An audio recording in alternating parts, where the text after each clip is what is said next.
కోడిపుంజు వచ్చేసరికి ఆల్రెడీ ఒకసారి పందెం అయితే చేసింది.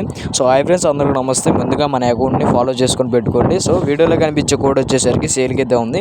సో దీని కాస్ట్ వచ్చేసరికి 3500 అయితే చెప్పడం అయితే జరుగుతుంది. సో ట్రాన్స్పోర్ట్ అనేది ఎక్కడికైనా ఉంది. ట్రాన్స్పోర్ట్ ఛార్జెస్ అనేవి ఎక్స్ట్రా పడడం అయితే జరుగుతుంది. ఆల్రెడీ ఒక పందెం అయితే చేసింది.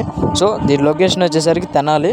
కోడిపుంజుకి ఏంటంటే మెడలో అలాగే తోకలో సజ్జ అయితే ఉంది కొద్దిగా. సో సంక్రాంతి కల్లా క్లియర్ అయిపోయింది అనమాట. సో అంత టైం కూడా పట్టదు, ఇంకా నెలలోపు మొత్తం ఏకాక మొత్తం వచ్చేస్తుంది. సో ఎవరికైనా ఇంట్రెస్ట్ ఉన్నట్లయితే స్క్రీన్ మీద కనిపిస్తున్న నెంబర్కి అయితే కాల్ అయితే చేయండి. సో మన వాట్సాప్ గ్రూప్ లింక్ అనేది కూడా నేను కామెంట్ బాక్స్లో పిన్ చేయడం అయితే జరిగింది. సో లక్కీ డ్రాస్ కూడా ఇంకా నుంచి దాంట్లోనే కనెక్ట్ చేయడం అయితే జరుగుతుంది. అలాగే చిన్న చిన్న పందాలు వేసుకున్న వారికి అలాగే తక్కువ రేట్లో కోళ్ళు కూడా మన గ్రూప్లోనే పెడతాం అయితే జరుగుతుంది. ఎవరికైనా ఇంట్రెస్ట్ ఉన్నట్లయితే ఆ గ్రూప్లో అయితే జాయిన్ అవుతా ఉండి, అది మన గ్రూపే అనమాట. సో వీడియో నచ్చినట్లయితే ఒక లైక్ చేసి అలాగే మన ఇన్స్టాగ్రామ్ అకౌంట్ని ఫాలో అయితే చేసుకోండి. Thank you friends, thank you.